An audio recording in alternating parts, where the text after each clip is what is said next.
Projector নিয়েও আবার এই দেশে মারামারি আছে না? মারামারি করবেন না, মারামারি ভালো না।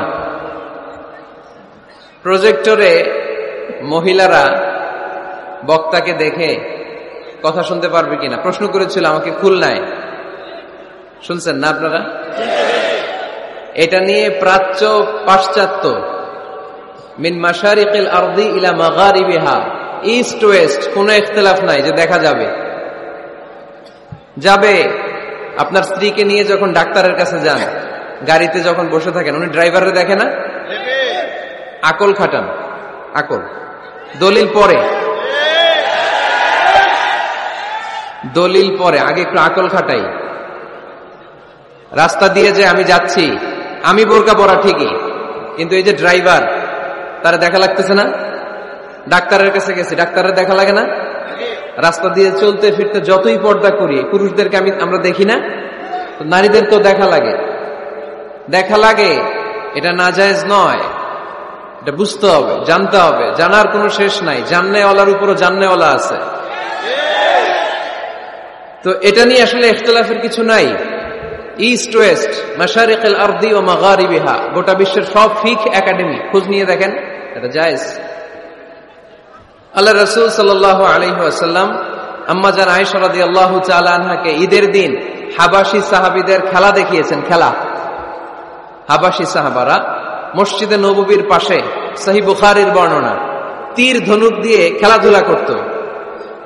তা আম্মা জান আয়েশা দেখতে চাইলেন, আল্লাহর হাবিব সাল্লাল্লাহু আলাইহি ওয়াসাল্লাম এটা বুঝতে পারলেন, জিজ্ঞেস করলেন, তাশতাহিন তানজুরিন? বুখারীর বর্ণনা, তাশতাহিন তানজুরিন, আয়েশা তুমি কি দেখতে চাও? আম্মাজান বললেন, হ্যাঁ আমি দেখতে চাই। আল্লাহর হাবিব সাল্লাল্লাহু আলাইহি ওয়াসাল্লাম আম্মাজান আয়েশাকে পিছনে দাঁড় করালেন। তিনি বর্ণনা করলেন, আকামানি ওয়ারাআহু, আমার পিছনে পিছনে আমাকে তিনি দাঁড় করালেন। খাদ্দি মা আখাদ্দিহ, আমার গাল রাসূলের গালের সাথে লেগে গেল। আমি প্রাণ ভরে হাবাশি সাহাবাদের খেলা দেখলাম সরাসরি। তো সরাসরি যদি পুরুষকে দেখতে পারেন আম্মাজান আয়েশা রাদিয়াল্লাহু তাআলা আনহা, এটা কি টিভির পর্দায় দেখা যাবে না? দেখা যাবে না? যাবে। দীর্ঘক্ষণ দেখার পরে আম্মাজান আয়েশা বললেন, হাত্তা মালিলতু, আমি ক্লান্ত হয়ে গেলাম, অনেকক্ষণ দেখলাম। আল্লাহ রাসূল সাল্লাল্লাহু আলাইহি ওয়াসাল্লাম বললেন, আয়েশা পরিপূর্ণ হয়েছে? তুমি কি তৃপ্তি সহকারে খেলা উপভোগ করেছো, ইথিওপিয়ান সাহাবীদের খেলা? আম্মাজান বললেন, হ্যাঁ আমি প্রাণ ভরে দেখেছি। আল্লাহর হাবিব সাল্লাল্লাহু আলাইহি ওয়াসাল্লাম বললেন, ঠিক আছে আয়েশা, এখন তুমি চলে যাও। সুবহানাল্লাহ পড়েন। সহিহ বুখারীতে আছে, যুদ্ধে নারীরা অংশগ্রহণ করতেন।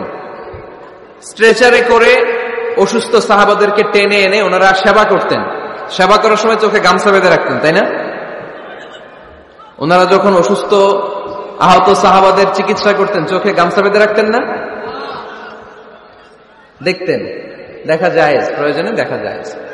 এই মাসালা ক্লিয়ার, গোটা বিশ্বের সব আমার একমত। এরপর খুলনায় আরেকটা প্রশ্ন করেছিল নারীদের পর্দা নিয়ে, আপনারা ইতিমধ্যে দেখেছেন বোধহয়, না?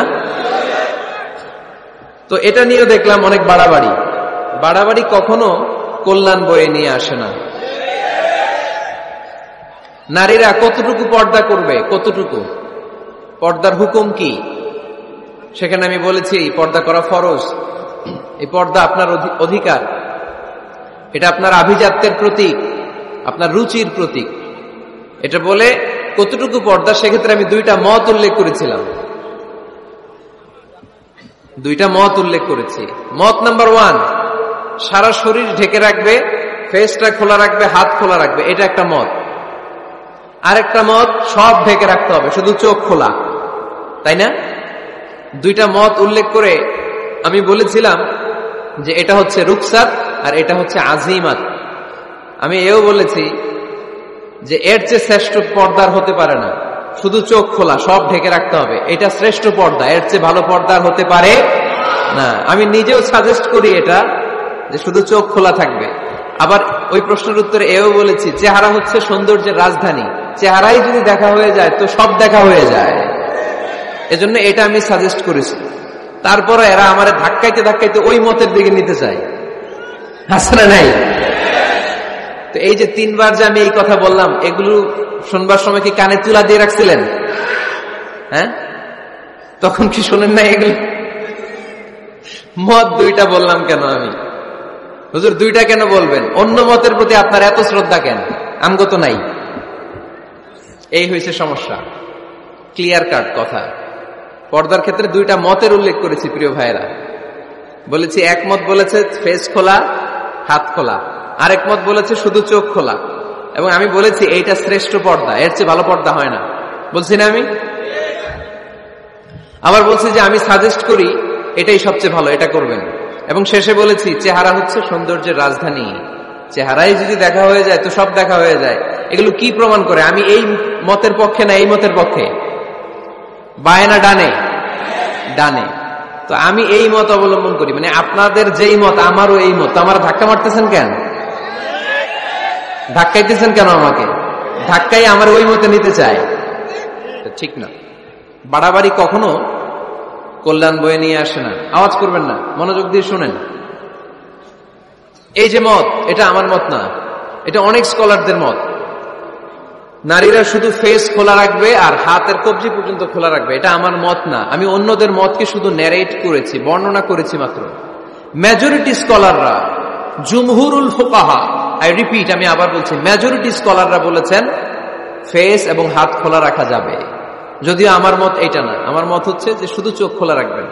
মেজরিটি স্কলাররা, রাইসুল মুফাসসিরিন আব্দুল্লাহ ইবনে আব্বাস রাদিয়াল্লাহু তাআলা আনহুমা, যার ব্যাপারে আল্লাহ হাবিব সাল্লাল্লাহু আলাইহি ওয়াসাল্লাম দোয়া করেছেন, আল্লাহুম্মা ফাক্কিহহু ফিদ্দীন ওয়া আল্লিমহু তা'বীল, আল্লাহ তাকে আপনি দ্বীনের জ্ঞান শিক্ষা দেন, কোরআনের তাফসীর শিক্ষা দেন। উনার মতও ছিল কোরআনের এই তাফসীরে, আয়াতের তাফসীর, যে ইল্লা মা যাহারা মিনহা, নারীদের যতটুকু প্রকাশ হয়ে যায় সেক্ষেত্রে আল্লাহ ক্ষমা করবেন। এই যাহারা মিনহার তাফসীর উনি করেছেন আব্দুল্লাহ ইবনে আব্বাস, যে ফেস, আল ওয়াজহু ওয়াল কাফফান, চেহারা এবং হাত খোলা রাখা যাবে। আমার তাফসীর না, আব্দুল্লাহ ইবনে আব্বাসের তাফসীর, আনাস রাদিয়াল্লাহু তাআলা আনহুর তাফসীর।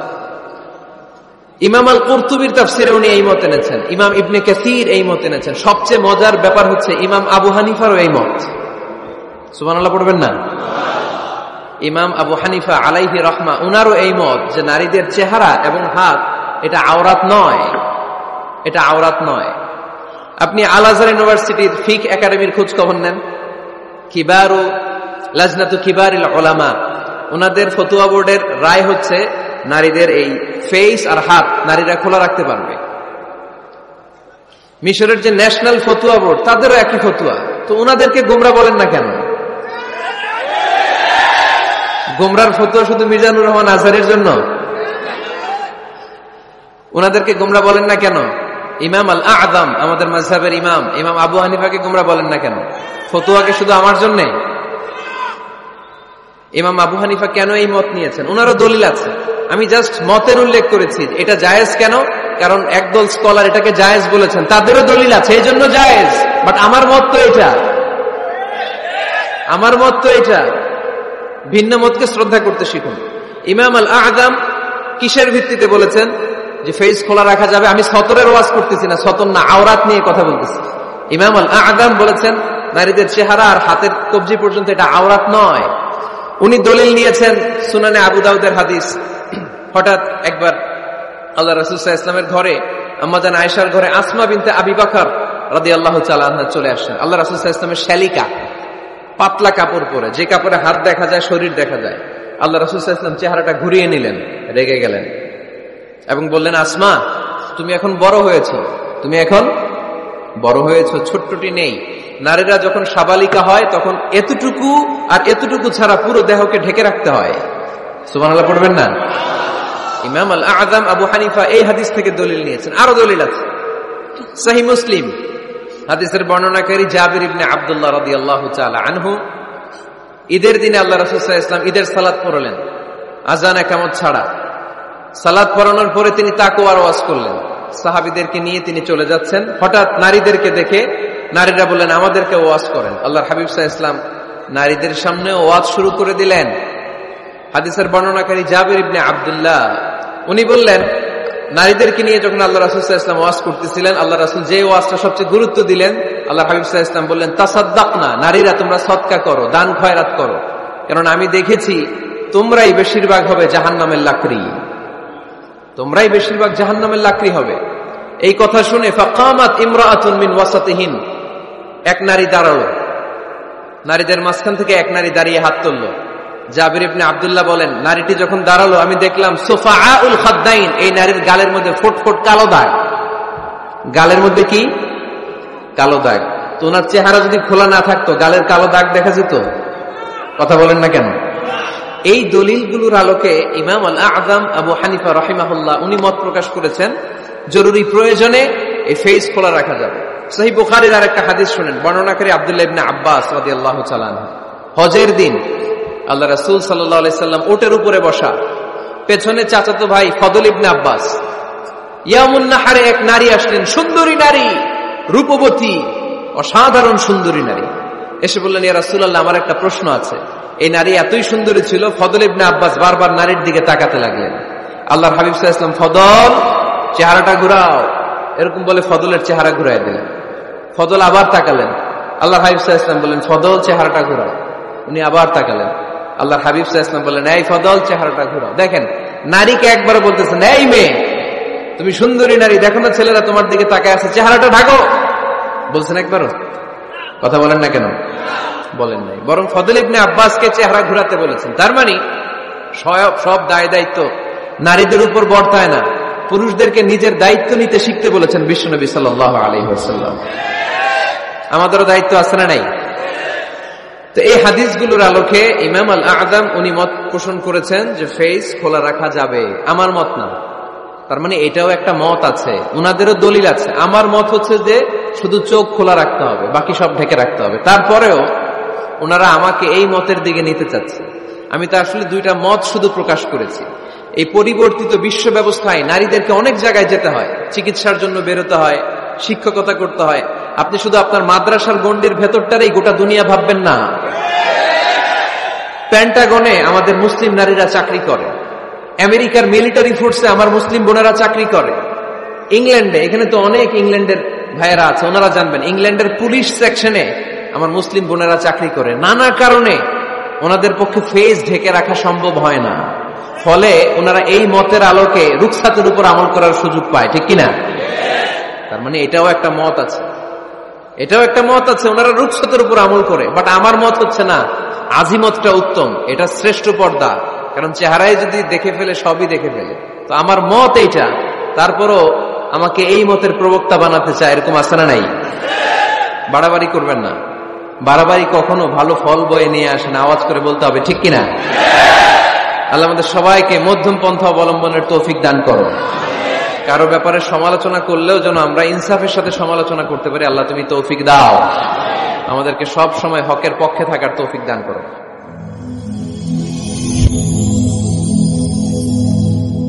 Rose TV 24. Enjoy by listening to the Holy Quran. এটা হচ্ছে পরিবার। আলোচনার বিষয় কি? সবাই বলতে হবে আলোচনার বিষয়। আমাদের পরিবার আছে না? পরিবার হচ্ছে শান্তির নীড়। যার পরিবার নাই সে নীড়হারা পাখির মতো, ঠিক কিনা? এর সেবা করার কেউ নাই, এর খোঁজ খবর নেয়ার কেউ নাই, একে ভালোবাসার কেউ নাই।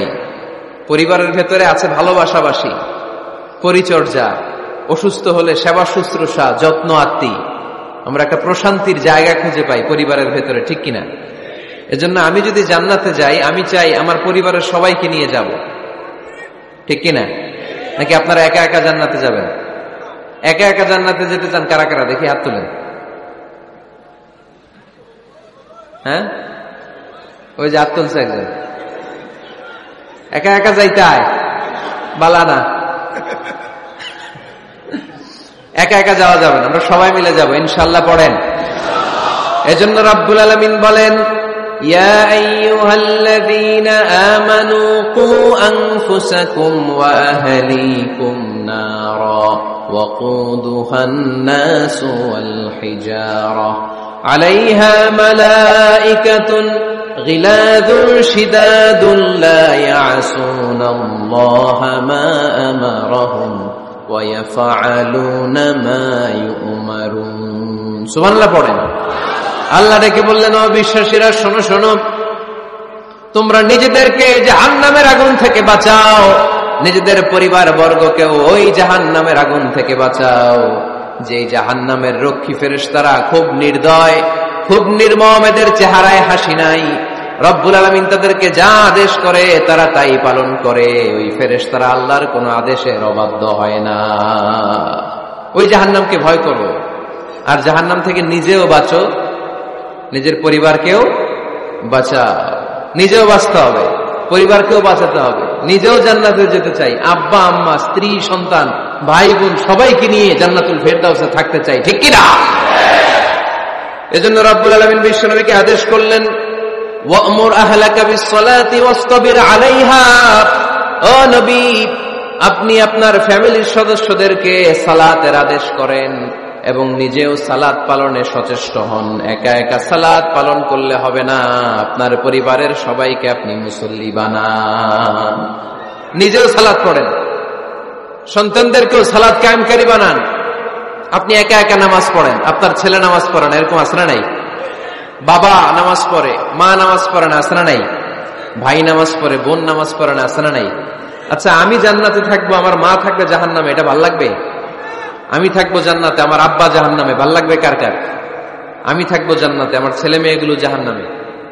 আমি জান্নাতের নাজ নিয়ামত ভোগ করবো, আমার স্ত্রী থাকবে জাহান্নামের আগুনে, এটা আমাদের ভালো লাগবে? এজন্য মুমিন পরিবারের সবাই আমরা জান্নাতে যেতে চাই। আমিও যাব, মা বাবাও যাবে, আমার স্ত্রী সন্তানরাও যাবে। এজন্য রব্বুল আলামিন বিশ্বনবীকে বললেন, নবী নিজেও জাহান্নামের আগুন থেকে বাঁচেন, আপনার পরিবার বর্গকেও জাহান্নামের আগুন থেকে বাঁচান। নিজেও বাঁচেন, পরিবারকেও বাঁচান। এজন্য মুসল্লি ভাইরা সাবধান, একা মুসল্লি হয়েন না। ইসলাম পালনকারীরা সাবধান, একা ইসলাম পালনকারী হবেন না। ফ্যামিলির সবাইরে মুসল্লি বানাইতে হবে, সবাই মিলে ইসলাম পালন করতে হবে, সবাই মিলে ঘরটার একটা জান্নাতের টুকরা বানাতে হবে, ঠিক কিনা? মুমিন জীবনে পরিবারের গুরুত্ব অনেক বেশি। ফ্যামিলি হচ্ছে এই পৃথিবীর সর্বপ্রথম ইনস্টিটিউশন, প্রতিষ্ঠান। এক একটা পরিবার এক একটা কি প্রতিষ্ঠান, ইনস্টিটিউশন। গোটা বিশ্বে যদি ইসলাম পালন নিষিদ্ধ হয়, আমার পরিবারে আমার ইসলাম পালনের সুযোগ আছে না নাই? কথা কি বুঝতেছেন? বাংলাদেশে ইসলাম পালন নিষিদ্ধ করে দেওয়া হলো, মসজিদে যাওয়া নিষিদ্ধ করে দেওয়া হলো, তাফসির মাহফিল নিষিদ্ধ করে দেওয়া হলো, জুমার খুতবা নিষিদ্ধ করা হলো, ইসলামের সব অনুশাসন পালনকে রাষ্ট্রীয়ভাবে নিষিদ্ধ করা হলো। কিন্তু আমার পরিবারের ভেতরে ইসলাম পালনের সুযোগ আছে না নাই? আমার বেডরুমের ভিতরে কেউ নিষিদ্ধ করতে পারবে কিছু? কথা বলেন। এজন্য গোটা বিশ্বেও যদি ইসলাম পালন নিষিদ্ধ হয়, আমার পরিবারে ইসলাম পালনের সুযোগ আছে না নাই? এজন্য পরিবার অনেক গুরুত্বপূর্ণ। মুমিন পরিবার এটা আল্লাহর পক্ষ থেকে নেয়ামত। আর মুমিন পরিবারে ভালোবাসার ভিত্তি হচ্ছে ঈমান। মুমিন না হলে মুমিন পরিবারের সদস্য হওয়া যায় না। নূহ আলাইহিস সালাম আল্লাহরে বললেন, আল্লাহ এই মহাপ্লাবনে আপনি আমার ছেলেকে মারবেন না। ইন্নাহু মিন ইবনি, নিশ্চয়ই এই ছেলেটা সে আমার সন্তান, আমার ঔরসজাত। আল্লাহ বললেন, না নূহ, তুমি ভুল বলেছো, সে তোমার সন্তান নয়। ঔরসজাত হলেই সন্তান হয় না, ঈমান আনা লাগে। চিল্লায় বলেন ঠিক কিনা? নূহ আলাইহিস সালামের এই মহাপ্লাবন নূহ আলাইহিস সালামের সন্তান কানাআনকে রক্ষা করতে পারে নাই। এজন্য মুমিন পরিবারের ভালোবাসার ভিত্তি হচ্ছে ঈমান। আওয়াজ করে বলতে হবে, বিশ্বাসীদের পরিবারের ভালোবাসার ভিত্তি কি? আরো জোরে বলেন, ভিত্তি কি? ঈমান। এজন্য আমাদের পরিবারগুলো আমাদের জন্য রহমত, আমাদের পরিবারগুলো আমাদের জন্য আল্লাহ তাআলার পক্ষ থেকে মার্সি, ব্লেসিংস এন্ড বাউন্টিজ। এই পরিবারের বন্ধন যেন কখনো নষ্ট না হয়। আমরা যেন পারিবারিক সম্প্রীতি, ভালোবাসা কখনো নষ্ট না করি। এখন ওয়েস্টের ধাক্কায়, পাশ্চাত্যের কালচারের ধাক্কায় আমাদের পরিবারগুলো নষ্ট হতে শুরু করেছে, ঠিক কিনা? আপনি খেয়াল করে দেখবেন, পাশ্চাত্যে এখন পরিবারগুলোর খুব মারাত্মক অবস্থা, ভঙ্গুর পারিবারিক ব্যবস্থা। এদের পরিবার টেকে না, এরা তো বিয়েই করে না। এরা বিয়ের চেয়ে বেশি পছন্দ করে লিভ টুগেদার। আছে না নাই? বিয়ে করে না, লিভ টুগেদার পছন্দ করে। ফ্রি সেক্স, অবাধ যৌনাচার, হোমোসেক্সুয়ালিটি, সমকামিতা, ছেলেতে ছেলেতে বিয়ে, মেয়েতে মেয়েতে বিয়ে। বিয়ে যাক দু একটা হয়, এগুলো 6 মাস 1 বছরের বেশি টিকে না। ডিভোর্সের সংখ্যা বেশি, ভ্রূণপাত, সন্তান হত্যা করার সংখ্যা বেশি, সুইসাইডের সংখ্যাও বেশি, ঠিক কিনা? রাইফেল একটা নিয়ে বের হয়ে রাস্তায় 4-5 জনকে শুট করে, পরে নিজের মাথায় নিজে গুলি করে নিজেও মরে যায়। কেন যে এগুলা করছে সে নিজেও জানে না। এরকম বিকৃত মস্তিষ্কের লোক পাশ্চাত্যে আছে না নাই? কারণ এদের পরিবার নাই, কারো বাবা আছে মা নাই, কারো মা আছে বাবা নাই। এজন্য পরিবারগুলো আল্লাহ তাআলার পক্ষ থেকে আমাদের জন্য নেয়ামত, অনেক বড় রহমত, অনেক বড় বরকত। এজন্য ইসলাম পরিবার গঠন করতে বলেছে, ইসলাম পরিবারকে সংরক্ষণ করতে বলেছে, ইসলাম এই ফ্যামিলি ইনস্টিটিউশনকে আরো শক্তিশালী করতে বলেছে। চিল্লায় বলেন ঠিক কিনা? এই কোরআনে পরিবার নিয়ে অনেক কথা, ফ্যামিলি ম্যাটার্স নিয়ে কোরআনে একটা সূরা আল্লাহ নাযিল করেছেন, সূরাতুত তালাক, অ্যাড্রেসিং দ্য ফ্যামিলি অ্যাফেয়ার্স। শুধু ফ্যামিলি রিলেটেড কথাই সূরাতুত তালাকে। আবার একটা পরিবার আল্লাহ তাআলার কাছে এতটাই প্রিয় ছিল, ওই পরিবারের নামে আল্লাহ কোরআনে একটা সূরাই দিয়ে দিয়েছেন, সূরাতু আলে ইমরান। ইমরানের পরিবারের নামে সূরা। সুবহানাল্লাহ পড়বেন না? এজন্য আমাদের পরিবারগুলো অনেক গুরুত্বপূর্ণ। আমরা বুঝি না, আমরা পরিবারের সম্প্রীতি ভালোবাসাকে অটুট রাখার ব্যাপারে সচেতন থাকি না, কিন্তু ইসলাম এই পরিবার সংরক্ষণে অনেক গুরুত্ব দিয়েছে। আমাদের পরিবারগুলো সুখী হোক, সমৃদ্ধ হোক, শান্তিময় হোক, আমরা চাই কি চাই না? আওয়াজ করে বলেন না, চাই কি চাই না? এজন্য আজকের আলোচনার বিষয় হচ্ছে পরিবার। সুখী পরিবারের ফর্মুলা আজকে আপনাদেরকে শোনাবো, কি করে পরিবারকে সুখে রাখতে হয়, শান্তিতে রাখতে হয়। কোরআনের আলোকে শুনতে চান? শুনতে চান সবাই? কষ্ট হচ্ছে না তো? নাকি স্লোগান দিতে চান? স্লোগান চান কারা কারা দেখি? স্লোগান দাও তো একজন আওয়াজ করে।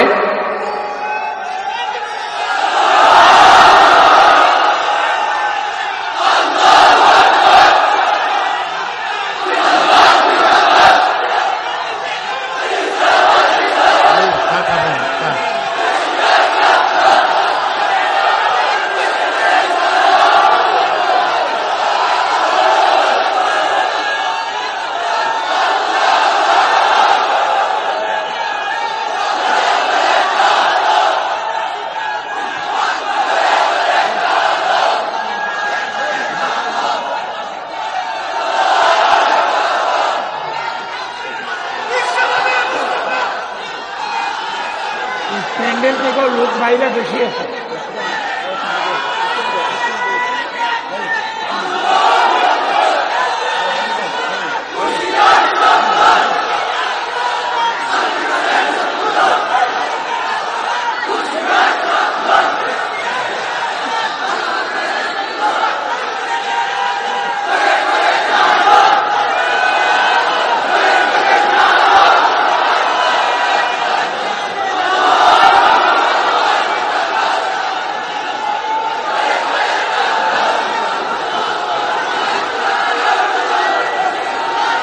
মাশাআল্লাহ।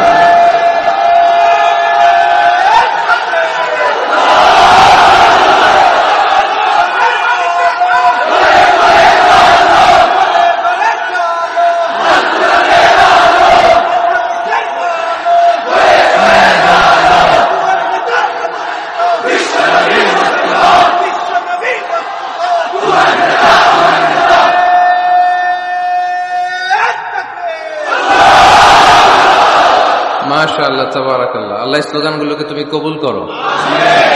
স্লোগান হয়ে গেছে, খুশি? সবাই খুশি? জিয়। ঠিক আছে, এবার আলোচনায় যাই। সুখী পরিবারের ফর্মুলা। কোন পরিবার? আওয়াজ করে বলেন, আরো জোরে বলেন। সুখী পরিবারের ফর্মুলা কোরআন সুন্নাহর আলোকে আজকে আমরা এটা জেনে যাব, কি করলে আমাদের ফ্যামিলিগুলো সুখী হবে, সমৃদ্ধ হবে। কোরআন থেকে আমরা যদি প্রেসক্রিপশন নেই, তাহলে কোরআন বলে আমাদের ফ্যামিলিগুলোকে সুখী আর শান্তিময় করতে হলে আমাদের ফ্যামিলির ভেতরে একে অপরকে সালাম দেওয়ার প্রচলন বাড়াইতে হবে। কি দিবেন? আওয়াজ করে বলেন, কি দিবেন? ফাইদা দাখালতুম বুয়ুতান ফাসাল্লিমু আলা আনফুসিকুম তাহিয়াতাম মিন ইনদিল্লাহি মুবারাকাতান তাইয়্যিবা। রব্বুল আলামিন বলেন, যখন তোমরা তোমাদের ঘরে ঢুকবা, ঢুকেই পরিবার বর্গকে একে অপরকে সালাম দাও। এটা আল্লাহর পক্ষ থেকে অভিবাদন পদ্ধতি, এটা বরকতময়, এটা পবিত্র। সুবহানাল্লাহ পড়েন। ইদা দাখালতুম বুয়ুতান ফাসাল্লিমু আলা আনফুসিকুম। ঘরে ঢুকেই সালাম দাও। সালাম মানে শান্তি। সালাম দেই না, এজন্য ঘরে শান্তিও নাই। ঠিক কিনা? আজকে যে সালাম দেওয়া যাবে না, বাসায় যে ভাবির আগে সালাম দিবেন। পারবেন না? ভাবি আগে দিতে হবে। কে আগে দিবে শুনি? আপনি আগে। তুমি বিয়ে করছো নি? হ্যাঁ, আগে আগে সালাম দিবেন। রাজি আছেন? ঘরে ঢুকেই সালাম। বাবা দিবে ছেলেকে সালাম, ছেলে দিবে বাবাকে সালাম। স্বামী দিবে স্ত্রীকে সালাম, স্ত্রী দিবে স্বামীকে সালাম, ভাই দিবে বোনকে সালাম, বোন দিবে ভাইকে সালাম। সালাম মানে শান্তি। সালাম নাই, এজন্য ঘরেও শান্তি নাই। চিল্লায় বলেন ঠিক কিনা? এজন্য আল্লাহ বললেন, তোমার ঘরে যখন তুমি ঢুকবা, ফাইদা দাখালতুম বুয়ুতা ফাসাল্লিমু আলা আনফুসিকুম, তোমরা নিজেদেরকে সালাম দাও।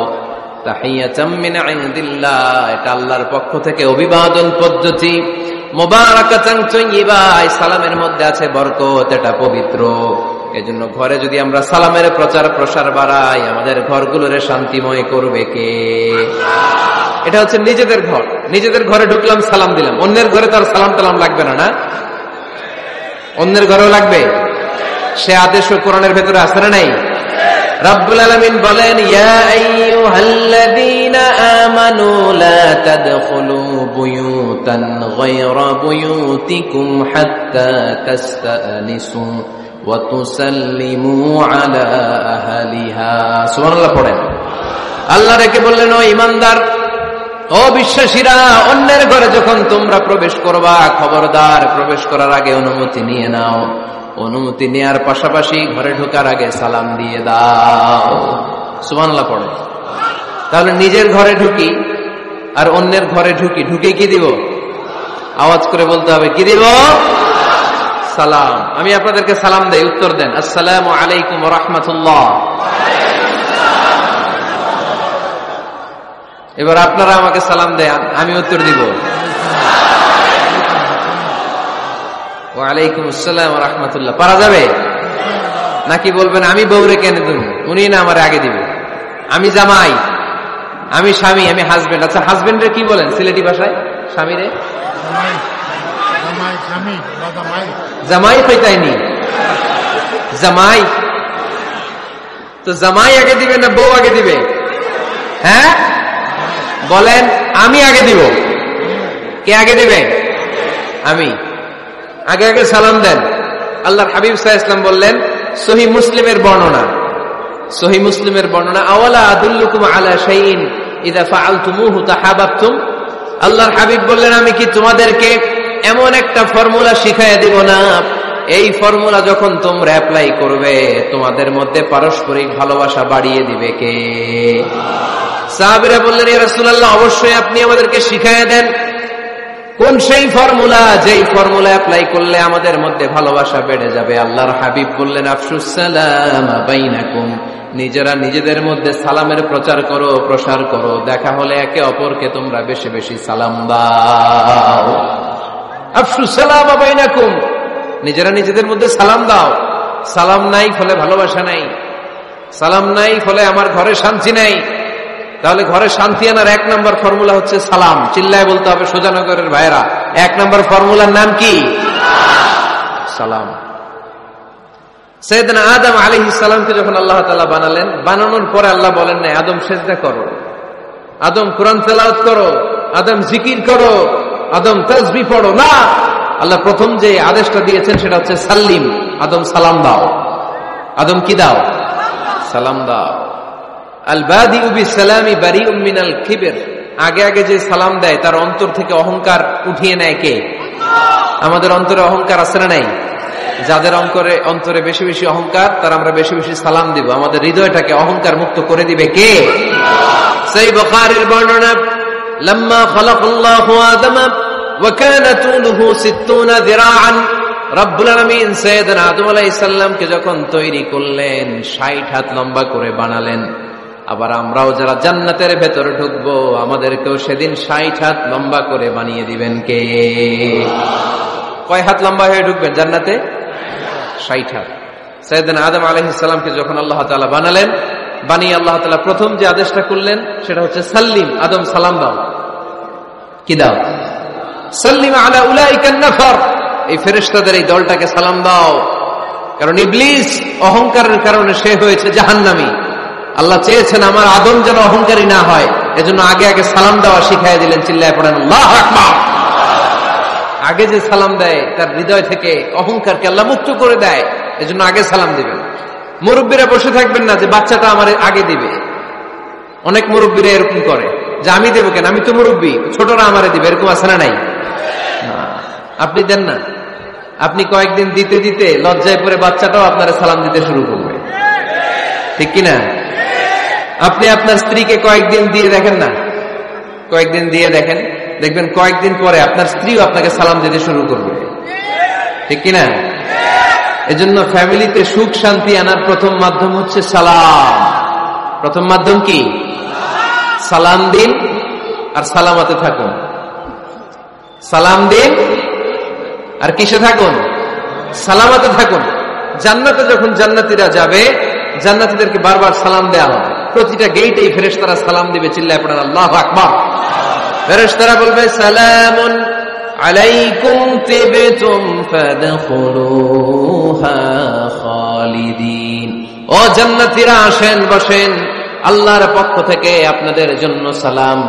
ওয়া তাহিয়াতুহুম ফিহা সালাম। জান্নাতের অভিবাদন পদ্ধতির নাম হচ্ছে সালাম। জান্নাতীরাও একে অপরকে সালাম দিবে। সুবহানাল্লাহ পড়েন। জান্নাতে ঢুকলেই সালাম, জান্নাতে বসলেই সালাম, জান্নাতে একে অপরের সাথে দেখা হলেই সালাম। তাই যারা ঘরের ভিতরে জান্নাতি আমেজ উপভোগ করতে চান তারা একে অপরকে সালাম দিবেন। রাজি আছেন? সালাম দিন আর সালামতে থাকুন।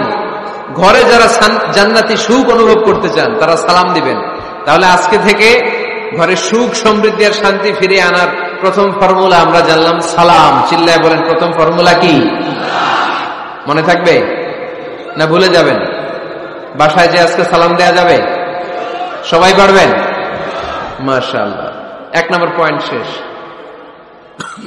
ঘরে শান্তি রাখার, রহমত রাখার 2 নম্বর পদ্ধতি হচ্ছে ঘরে ছবি টাঙিয়ে রাখবেন না। ছবি না, বিয়ের ছবি টাঙিয়ে রাখবেন না। মৃত আব্বা আম্মার ছবি বাধাই করে টাঙিয়ে রাখবেন না। নেতা নেত্রীর ছবিও টাঙিয়ে রাখা যাবে না, এটা নিষেধ। রহমতের ফেরেশতারা আসে না, ঘরে ঢুকে না। ইন্নাল মালাইকাতা লা তাদখুলু বাইতান ফীহি তামাসিল ওয়া সূরা। যে ঘরে মূর্তি আছে আর ছবি টাঙিয়ে রাখে, ওই ঘরে রহমতের ফেরেশতা প্রবেশ করে না। তো ঘরে যে রহমত নাই, শান্তি নাই, আপনি রহমতের ফেরেশতা ঢুকার ব্যবস্থাই তো রাখেন নাই। এত রহমত নিয়ে আসতে চায় কিন্তু ঢুকতে পারেন না, ওই যে ছবি টাঙিয়ে রাখছেন।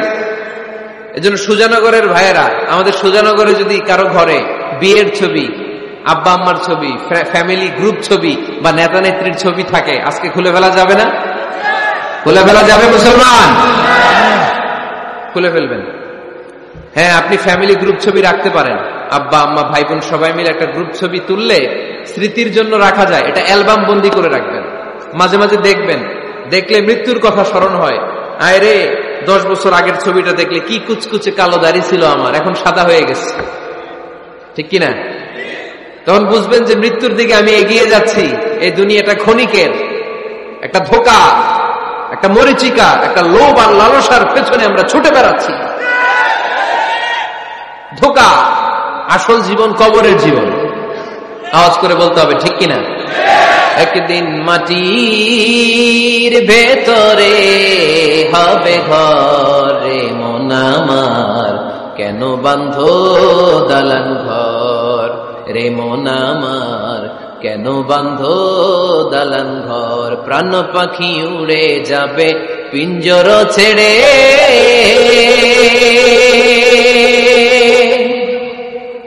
ধরা ধামে সবই রবে তুমি যাবে চলে। বন্ধু বান্ধব যত, মাতা পিতা দ্বারা সুত, বন্ধু বান্ধব যত, মাতা পিতা দ্বারা সুত, সবই হবে তোমার পরে মন আমার, কেন বাঁধো দালান ঘর। একদিন মাটির ভেতরে হবে ঘরে মন আমার, কেন বাঁধো দালান ঘর। ঠিক কিনা? পুরাতন ছবির অ্যালবাম গুলো খুললে মৃত্যুর কথা স্মরণ হয়। আহা, দাদা পাশে বসা ছিল, আজকে দাদা নাই। নানারা নিয়ে একটা ছবি তুলে অ্যালবামে রাখছিলাম, আজকে নানা নাই। বাবার সাথে ছবি ছিল, আজ বাবা নাই। মৃত্যুর কথা স্মরণ আছে না নাই? প্রয়োজনে আব্বা আম্মার সাথে বা নিজেদের ফ্যামিলি গ্রুপ পিকচার তুলতে পারবেন, এটা অ্যালবাম বন্দি করে রাখেন, কিন্তু টাঙিয়ে রাখা যাবে? রাখবেন আপনারা? আর রাখবেন না। অনেকে কুকুরের শো পিস কিনে, কুকুরের, বিড়ালের, কুমিরের শো পিস কিনে শো কেসে সাজিয়ে রাখে, আছে না নাই? সুজানগরে বোধহয় এগুলো নাই, তাই না? হ্যাঁ, সুজানগরে এগুলো আছে না? এগুলো আপনি রাখতে পারবেন না, এগুলো রাখবেন না। ইন্নাল মালাইকাতা লা তাদখুলু বাইতান ফিহি তামাসিল ওয়া সূরা, যেই ঘরে ছবি টাঙিয়ে রাখা হয়, মূর্তি সাজিয়ে রাখা হয়, আল্লাহর রহমতের ফেরেশতারা ওই ঘরে কঠিন কালেও প্রবেশ করে না। তবে ছোট্ট মেয়েদেরকে পুতুল কিনে দেয়া যায়। কাদেরকে কথা বলেন? ছোট্ট মেয়েদেরকে। দেখবেন ওরা পুতুলকে বাচ্চার মতো আদর করে, এটার দুধ খাওয়ায়, এটার জন্য রান্না করে, গোসল করায়, আছে না নাই? আম্মা জান আয়েশা রাদিয়াল্লাহু তাআলা আনহা পুতুল নিয়ে খেলা করতেন। নারীদের, ছোট্ট মেয়েদের জন্য এটা জায়েজ রাখা হয়েছে এই কারণে, কারণ কিছুদিন পরেই তারা মা হতে চলেছে, ঠিক কিনা? কেমন করে বাচ্চা কাচ্চা লালন পালন করবে, কেমন করে আমাদের আগামী প্রজন্মকে তারা গড়ে তুলবে, ওইটার একটা প্রশিক্ষণ খেলার মাধ্যমেই ছোটবেলায় যেন তাদের হয়ে যায়। এজন্য ছোট্ট মেয়েদের জন্য পুতুল দিয়ে খেলাকে শরিয়ত জায়েজ রেখেছে। চিল্লায় পড়েন সুবহানাল্লাহ। কত সুন্দর আমাদের ইসলাম, check and balance, check and balance. কিন্তু ছবি টাঙিয়ে রাখা যাবে না, কুকুরের শোপিস, কুমিরের শোপিস শোকেসে সাজিয়ে রাখা যাবে, শান্তি আসবে না ঘরে, জাহান্নামের টুকরা হয়ে যাবে ঘর। ঘরের ভেতরে গিটার রাখা যাবে না, গিটার চেনেন? হারমোনিয়াম রাখা যাবে না, ঢোল তবলা, বাজারে ঢোল বাজারে বাঁশি, আছে না নাই? ঢোল রাখতে পারবেন না। বংশী বাজায় কে রে সখী, বংশী বাজায় কে, বংশী রাখা যাবে না। বংশী মানে বাঁশি। এই বাঁশি, ঢোল, তবলা, হারমোনিয়াম, গিটার, এগুলো যদি ঘরে থাকে রহমতের ফেরেশতা ঢুকে না। আল্লাহ হাবিব সাল্লাল্লাহু আলাইহি ওয়াসাল্লাম বলেছেন, বুইসতু লিউকাসসিরাল মাযামির, ঢোল, বাদ্য, হারমোনিয়াম, তবলা এগুলোকে ভেঙে মাটির সাথে চুরিয়ে দেওয়ার জন্য আমি বিশ্বনবী আগমন করেছি। চিল্লায় বলেন ঠিক কিনা? এজন্য আল্লাহর হাবিব বললেন, ইন্নাল মালাইকাতা লা তাদখুলু বাইতান ফীহি তামাসিল ওয়া সূরা। মুসনাদে আহমদ ইবনে হাম্বলের হাদিস। আল্লাহর রহমতের ফেরেশতারা ওই সমস্ত ঘরে কশিন কালেও প্রবেশ করে না যেই ঘরে ছবি টাঙানো আছে আর আছে মূর্তি। কথা বুঝতে পেরেছেন? তাহলে এগুলো রাখা যাবে না। হিন্দি সিরিয়াল দেখা যাবে না, ঠিক কিনা? এমনও ফ্যামিলি আছে বাবা ছেলে একসাথে বসে হিন্দি সিরিয়াল দেখে, ইন্ডিয়ান নায়িকাদের কোমর দুলানো ডান্স দেখে, আছে না নাই? সিরিয়ালের জন্য পাগল এদেশের মেয়েরা। আলহামদুলিল্লাহ, এদের মধ্যে এখন পরিবর্তন হইতেছে, এরা এখন ওয়াজ দেখা শুরু করতেছে, ঠিক কিনা? তার মানে এই তাফসির মাহফিলগুলোর সফলতা আছে না নাই? আছে, আল্লাহর মেহেরবানি। অনেক বোনরা বলে, হুজুর আগে সিরিয়াল দেখতাম, এখন ওয়াজ দেখি। আলহামদুলিল্লাহ করবেন না? হিন্দি সিরিয়াল দেখবেন না, অশ্লীল নাটক দেখবেন না। টেলিভিশনে হিন্দি সিরিয়াল, হিন্দি সিনেমা, অশ্লীল নাটক দেখলে রহমতের ফেরেশতারা ওই ঘরে প্রবেশ করে। তাহলে কি দেখবেন? টিভিতে কি দেখবেন বলেন? হ্যাঁ, খিতা দেখতে হয়, ওয়াজ দেখতে হয়নি। আচ্ছা, টিভিতে আপনারা ইসলামিক প্রোগ্রামগুলো দেখবেন। রমাদানে অনেক ইসলামিক প্রোগ্রাম করে টেলিভিশন চ্যানেলগুলো, এগুলো দেখবেন। সৌদি আরবের সরাসরি লাইভ প্রোগ্রাম, এগুলো দেখবেন। জিওগ্রাফিক্যাল চ্যানেল আছে, দেখবেন। অ্যানিমেলস কিংডম দেখবেন, আফ্রিকার জঙ্গলে কত ধরনের প্রাণী পাওয়া যায়, সাগরের অতল গহ্বরে কি ধরনের মাছ আল্লাহ সৃষ্টি করে রেখেছে, সি ওয়ার্ল্ড আমরা জানি না, সাগরের অতল গহ্বরের রাজ্য কেমন। অ্যানিমেলস কিংডম আর জিওগ্রাফিক্যাল চ্যানেল, এগুলো দেখবেন। টক শো দেখতে পারেন, নিউজ দেখতে পারেন। এমন প্রোগ্রামগুলো দেখেন যেগুলো শিক্ষণীয়, নিজেকে জ্ঞানী ও আলোকিত করে গড়ে তুলতে সহায়তা করে, এমন প্রোগ্রামগুলো দেখবেন। আওয়াজ করে বলেন ঠিক কিনা? এর বাইরে হিন্দি সিরিয়াল, নাচানাচি, রূপবানে নাচে কোমর দুলায়া, আছে না নাই? ফেরেশতারা বলবে তো করে পিটামু আমরা ঝুলায়া, এগুলো দেখা যাবে, তাহলেই শান্তি আসবে। তাহলে সালামের পরে 2 নাম্বার যে ফর্মুলা জানলাম, ছবি টাঙিয়ে রাখা যায় না, ঘরে মূর্তি, কুকুরের মূর্তি, শোপিস রাখা যায় না, হিন্দি সিরিয়াল, অশ্লীল নাটক, গান বাজনা এগুলো ঘরে দেখা যাবে না। এগুলো দেখলে আল্লাহর রহমত ঘরের ভেতরে প্রবেশ করবে না। মনে থাকবে সবার? মনে থাকবে তো? আওয়াজ করে বলেন না। 3 নাম্বার, ঘরে মাঝে মাঝে নামাজ পড়বেন, ঘরে মাঝে মাঝে কি করবেন? সহিহ মুসলিমের হাদিস, আল্লাহ রাসূল সাল্লাল্লাহু আলাইহি ওয়াসাল্লাম বলেছেন, তোমরা মসজিদে ফরজ নামাজের পরে ঘরের জন্য কিছু সুন্নাহ আর নফল নামাজ রেখে দিও, কারণ যারা সুন্নাহ আর নফল নামাজ ঘরে পড়ে আল্লাহ তাআলা তাদের ঘরটাকে বরকত দিয়ে পূর্ণ করে দেয়। বৃষ্টি যদি হয়, কখনো বৃষ্টি, বাইরে প্রচন্ড বৃষ্টি, আপনি জামাত ধরার জন্য মসজিদে যেতে পারতেছেন না, তখন ঘরের সবাইরে নিয়ে আপনি জামাতের ইমাম হবেন। দরকার আছে না নাই? আপনি ইমাম, আপনার ছেলেরা পেছনে, মেয়েরা পেছনে, নারী পুরুষ একই কাতারে দাঁড়াতে পারে না, তো আপনি ইমাম, পেছনে আপনার ছেলেরা, এর পরের কাতারে আপনার মেয়েরা আর আপনার স্ত্রীরা। পারা যাবে না? ছেলে মেয়ে যদি না থাকে, হুজুর আমি আর সে টোনাটুনি সংসার, তাহলে টোনা দাঁড়াবে সামনে, টুনি দাঁড়াবে পেছনে, একসাথে দাঁড়ানো যাবে? আমি আর আজকে সভাপতি লিয়াকত ভাই দুজনে মিলে যদি জামাত করি একসাথে দাঁড়ানো যাবে, আমি এদিকে, লিয়াকত ভাই আমার ডানে, ঠিক কিনা? কিন্তু টোনা টুনি যদি দাঁড়ায়, টোনা দাঁড়াবে সামনে, টুনি দাঁড়াবে বরাবর পিছনে। মাসালা বুঝতে পেরেছেন? The family that prays together stays together. যে ফ্যামিলি একসাথে নামাজ পড়ে ওই ফ্যামিলি টিকে থাকে বহুদিন, ঠিক কিনা? I repeat, the family that prays together stays together. যে পরিবার একসাথে সালাত আদায় করে ঘরে, এই পরিবারগুলো ভাঙে না। এই পরিবারে ডিভোর্সের কথা শুনবেন না, এই পরিবারে আছে শুধু শান্তি আর শান্তি। চিল্লায় বলেন ঠিক কিনা? তাহলে 3 নম্বর ফর্মুলা সুজানগরবাসীদের জন্য যেটা আমি শোনালাম, ঘরে জামাতে সালাত পড়বেন। বৃষ্টি, জামাতে যেতে পারতেছেন না, সবাই নিয়ে আপনি ইমামতি করেন, অথবা তাহাজ্জুদের সময় বাচ্চাদের ডিসেম্বর মাসে প্রায় অফ থাকে না? কথা কয় না? ডিসেম্বর মাসে ছুটি আছে না নাই? আছে। ছুটির সময়গুলোতে তাহাজ্জুদের প্রোগ্রাম করেন বাসায়, আপনি ইমাম, আপনার ছেলে মেয়ে আর স্ত্রী, আপনার মুক্তাদি, একসাথে ঘরে সালাত পড়লে ঘরটারে বরকতময় করে দেয় কে? কয়টা গেল? কয়টা? ভালো লাগতেছে না? নাকি আবার স্লোগান লাগবে? স্লোগান লাগলে আমারে বলবেন, স্লোগান দেওয়াই দিব। আওয়াজ করে বলতে হবে কয়টা গেল? 3টা। 4 নাম্বার, ঘরে সুখ শান্তি সমৃদ্ধি ফিরিয়ে আনার 4 নাম্বার ফর্মুলা হচ্ছে একসাথে খাবার খান। কিভাবে খাবার খাবেন? একসাথে বসে খাবার খান। যদি একান্নবর্তী ফ্যামিলি হয়, ভাই বোন আত্মীয় স্বজন একসাথে, নারী পুরুষ দেখা দেয়া জায়েজ নেই, তখন ছেলেরা একসাথে খান। ছেলেদের পর্ব শেষ হলে মেয়েরা একসাথে খান। একসাথে খেলে, খাবার শেয়ার করলে বরকত আছে না নাই? সামান্য একটু খাবার আপনি আপনার ছেলের পাতে তুলে দেন, আপনার ছেলে আপনার পাতে তুলে দিবে, বরকত বাড়ায় দিবে কে? একসাথে ইফতারি করবেন, আলাদা আলাদা ইফতারি করবেন না, একসাথে ইফতারি করলে বরকত দেয় কে? আল্লাহর হাবিব সাল্লাল্লাহু আলাইহি ওয়াসাল্লাম বললেন, কেউ যদি কাউকে ইফতারি করায় তাহলে রোজাদারের যত সওয়াব, যিনি ইফতারি করালো তারও তত সওয়াব। সাহাবারা বললেন, আমাদের তো এত সম্পদ নাই যে মানুষকে ইফতারি করাবো। আল্লাহর হাবিব সাল্লাল্লাহু আলাইহি ওয়াসাল্লাম বললেন, ওয়ালাউ বিতামরা, একটা খেজুর দিয়েও যদি করাও এই সওয়াব পাবা। ওয়ালাউ বিআযকাতি লাবান, এক ঢোক দুধ দিয়েও যদি করাও, ওয়ালাউ বিশারবাতি মা, এক ঢোক পানি দিয়েও যদি করাও এই সওয়াব পাবা। আপনি আপনার ভাই বোন একসাথে ইফতারি করতে বসেছেন, আপনার প্লেট থেকে একটা পেঁয়াজও আপনার ভাইয়ের প্লেটে দিবেন, ওই সওয়াব পাবেন। আপনার ভাই একটা খেজুর আপনার প্লেটে দিবে, ওই সওয়াব পাবে। সুবহানাল্লাহ কইবেন না?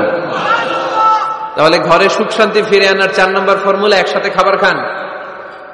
একসাথে খাবার খেলে হৃদ্যতা বাড়ে, সম্পর্ক বাড়ে। খাবার শুরু করবেন বিসমিল্লাহির রহমানির রহিম দিয়ে। কি দিয়ে? কোন হাতে খাবেন? বা হাতে, তাই না? চিল্লায় বলেন কোন হাতে? ডান হাতে। বিসমিল্লাহ বলে খাওয়া শুরু করবেন, ডান হাতে খাবেন। খাওয়া শেষে পড়বেন আলহামদুলিল্লাহ। খাওয়ার পরে কি পড়বেন? খবরদার রান্নার বদনাম করবেন না কখনো। রান্নার বদনাম করেন নাকি? এটা ঝাল হয়েছে, ওইটা মজা হয় নাই, এটা টক হয়েছে, এটা লবণ হয় নাই, এরকম আছে না নাই? লবণ হয় নাই, বউরের তালাক দিছে, এরকম আছে না নাই?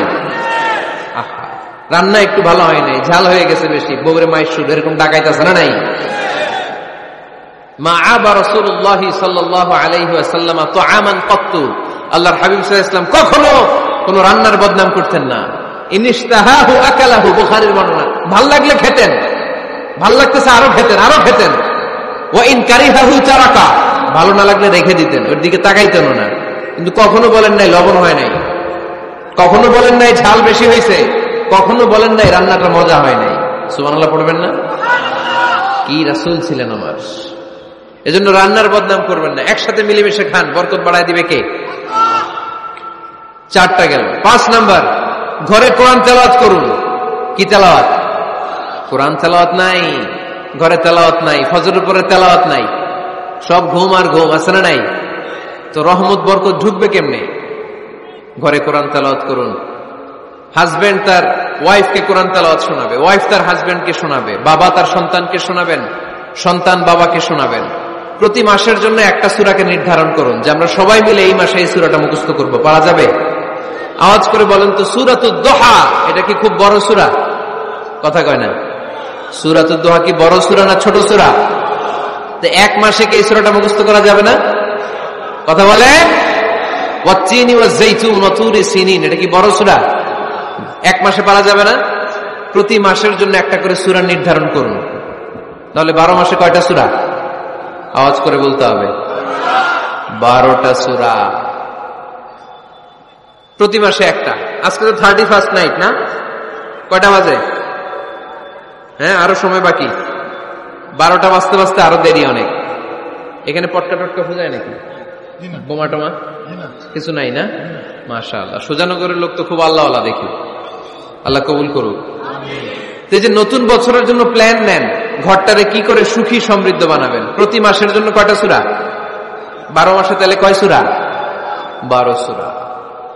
প্রতি সপ্তাহে আপডেট নেবেন, খোঁজ খবর নেবেন, কয় আয়াত হইল তোমার। স্ত্রীর খোঁজ খবর নেবেন, সন্তানের খোঁজ খবর নেবেন, কয় আয়াত হলো। মাস শেষে সবাই সবার কাছ থেকে শুনবেন, ঘরের বরকত বাড়ায় দিবে কে?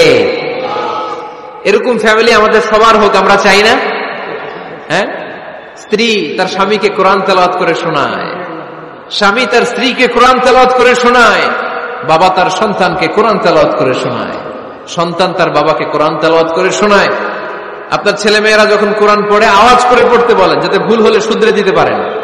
এবং প্রতি মাসে যে সূরাটা মুখস্থ করবেন, ওই সূরাটা তাদাব্বুরে কোরআন করতে হবে, অর্থ জানতে হবে। মাতৃভাষায় কোরআনের অর্থ জানার দরকার আছে না নাই? তাহলে ঘরে কোরআন তেলাওয়াত করবেন। আল্লাহ রাসূল সাল্লাল্লাহু আলাইহি ওয়াসাল্লাম আম্মা জান আয়েশা রাদিয়াল্লাহু তাআলা আনহার কোলের মধ্যে মাথা রেখে কোরআন তেলাওয়াত করতেন। সুবহানাল্লাহ নাই? বিয়ে করছেন কারা কারা দেখে হাত তোলেন। বিবাহিতদেরকে সুজানগরে কি বলেন আপনার আঞ্চলিক ভাষায়? বিবাহিত বিয়াতি, আর অবিবাহিত আবিয়াতি। বিয়াতিরা হাত তুলেন, বিয়াতিরা। আবিয়াতি বেশি আজকে, বিয়াতি কম। হাত নামান। স্ত্রীর কোলে মাথা রেখে কোরআন তেলাওয়াত করবেন, পারবেন না? কষ্ট হবে? স্ত্রীর কোলে মাথা রেখে কোরআন তেলাওয়াত করবেন, এটা সুন্নাহ। আল্লাহ রাসূল সাল্লাল্লাহু আলাইহি সাল্লাম আম্মা জান আয়েশা রাদিয়াল্লাহু তাআলা আনহার কোলে মাথা রেখে কোরআন তেলাওয়াত করতেন।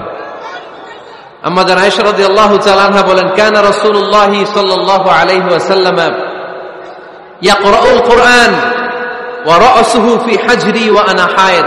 আমার মাসিক চলা অবস্থায়, মেনস্ট্রুয়েশনাল পিরিয়ড চলা অবস্থায় আমার কোলে মাথা রেখে বিশ্বনবী কোরআন তেলাওয়াত করেছেন, আর আমি শুনেছি। চিল্লায় পড়েন সুবহানাল্লাহ। ঘরে শান্তি নাই, কারণ কোরআন তেলাওয়াত নাই। তো কোরআনের তেলাওয়াতও নাই, শান্তিও নাই। আল্লাহর হাবিব সাল্লাল্লাহু আলাইহি ওয়াসাল্লাম বলেছেন, সহিহ মুসলিমের হাদিস, লা তাজআলু বুয়ুতাকুম মাকাবিরা, তোমরা তোমাদের ঘরটারে গোরস্থান বানিয়ে রেখো না। ফা ইন্না শাইতানা ইয়ানফিরু মিনাল বাইতিল্লাযী তুকরাউ ফীহি সূরাতুল বাকারা, কারণ শয়তান ওই ঘর থেকে দৌড়ে পালায় যেই ঘরে সূরাতুল বাকারা তেলাওয়াত করা হয়। সুবহানাল্লাহ পড়েন। এজন্য ঘর উদ্বোধনের সময় কোন সূরা পড়তে হয়? সূরা বাকারা। চিল্লায় পড়েন কোন সূরা? আওয়াজ করে পড়েন কোন সূরা? নতুন ঘর করছেন, নতুন দোকান করছেন, নতুন ফ্ল্যাট কিনেছেন, কোন সূরা পড়বেন? সূরাতুল বাকারা। শয়তান ওই ঘরে থাকে না। সহিহ মুসলিমের আরেকটা হাদিসে আল্লাহ রাসূল সাল্লাল্লাহু আলাইহি ওয়াসাল্লাম বলেছেন, ইকরাউ সূরাতাল বাকারা, তোমরা সূরা বাকারা তেলাওয়াত করো। ফা ইন্না আখযাহা বারাকা, যে সূরা বাকারা পড়ে আল্লাহ তাআলা ওই ঘরটায় বরকত দেয়। ওয়া তারকাহা হাসারা, আর যে সূরা বাকারা পড়ে না সে খালি আফসোস করে। ওয়ালা ইস্তাতিউহাল বাতালা, কোন জিন, কোন পেতনি, কোন ব্ল্যাক ম্যাজিক, কোন জাদু টুনা বান ওই ঘরের কোন সদস্যকে কোনো ক্ষতি করতে পারে না। আবার সূরা বাকারায় একটা আয়াত আছে, কোরআনের সর্বশ্রেষ্ঠ আয়াত। বলেন তো আয়াতটার নাম কি? আওয়াজ করে বলেন, কোন আয়াত? আল্লাহর হাবিব সাল্লাল্লাহু আলাইহি ওয়াসাল্লাম বললেন, মান ক্বারা আয়াতাল কুরসি দুবুরা কুল্লি সালাতিন মাকতুবা, প্রত্যেক ফরজ সালাতের পরে যে ব্যক্তি আয়াতুল কুরসি পড়বে তার জান্নাতে যাওয়ার ব্যাপারে আর কোনো বাধা থাকবে না। একটা মাত্র বাধা ছাড়া, সেটা হচ্ছে মরণ। লোকটা মরে না তাই জান্নাতে যায় না, মরলেই জান্নাতি। আওয়াজ করে পড়েন আল্লাহু আকবার। তাহলে সংসারে শান্তি আনার 5 নাম্বার পদ্ধতি হচ্ছে ঘরে কোরআন তেলাওয়াত করতে হবে। তাহলে ঘরে সুখ শান্তি আর সমৃদ্ধি আনার 5 নাম্বার ফর্মুলা হচ্ছে ঘরে কোরআনের তেলাওয়াত লাগবে। এখন কোরআনের তেলাওয়াত নাই, কোরআন আমরা শিখাতে চাই না, আছে না নাই? আমরা এখন ধর্মপ্রাণ হয়েছি কোরআন ছাড়া। কি ছাড়া? ধর্মপ্রাণ, ধর্মপ্রাণ, আমরা বড়ই ধর্মপ্রাণ। নামাজ রোজার কিছু নাই, ভুলেও ধরি না কোরআন। ধর্মপ্রাণ। রোজ সকালে শুনতাম আগে আল কোরআনের বাণী রে, আল কোরআনের বাণী। এখন শুনি সারে গামার দীপ্ত ফ্যান ফেনানি। রোজ সকালে শুনতাম আগে আল কোরআনের বাণী রে, আল কোরআনের বাণী। এখন শুনি সারে গামার দীপ্ত ফ্যান ফেনানি।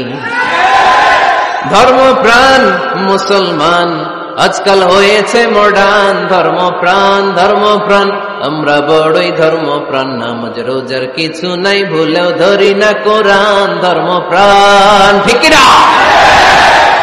প্রতিদিন কোরআন শিখায় যে তার পকেট যায় ফাঁকা রে, তার পকেট যায় ফাঁকা। সপ্তাহে 2 দিন গান শিখায় যে নেয় তো 1000 টাকা।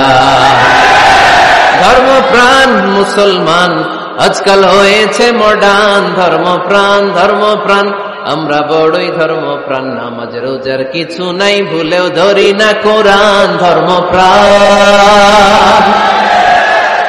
এরকম ধর্মপ্রাণ আমরা কেউ হতে চাই? প্রতিদিন ফজরের পরে আমার ঘর থেকে কোরআন তেলাওয়াত হোক, আমরা চাই কি চাই না? ঘরে সুখ সমৃদ্ধি আর শান্তি আসার মাধ্যম হচ্ছে কোরআন তেলাওয়াত করা। ঘরে কোরআন তেলাওয়াত বাড়ায় দেন, ঘরে শান্তি বাড়ায় দিবে কে? কয়টা গেল? হ্যাঁ, 5টা না? শুনতেছে তোমার সাহেব? 6 নাম্বার হচ্ছে মাঝে মাঝে বেড়াতে যাবেন। ভাবিরে নিয়ে বেড়াতে যাবেন, পারা যাবে? জি হয়। এই যে আপনাদের এখানে জাফলং আছে না? জাফলং আর কি আছে সিলেটে? মাধবকুণ্ড আর হাকামুখী, সবচেয়ে বড় হাওড় বাংলাদেশে। আমি গিয়েছিলাম একবার। এই হাকালুকিতে যে 2 জন হারায় যাবেন, 2 জন 2 দিকে। পারা যাবে? যাবেন। আল্লাহ রাসূল সাল্লাল্লাহু আলাইহি ওয়াসাল্লাম যেতেন, স্ত্রীদেরকে নিয়ে মরুভূমিতে বেড়াতে যেতেন, আউটিং এ যান, মাঝে মাঝে ফ্যামিলি ট্যুরে যান। কুল সিরু ফিল আরদ সুম্মা আনজুরু কাইফা কানা আকিবাতুল মুকাজ্জিবিন।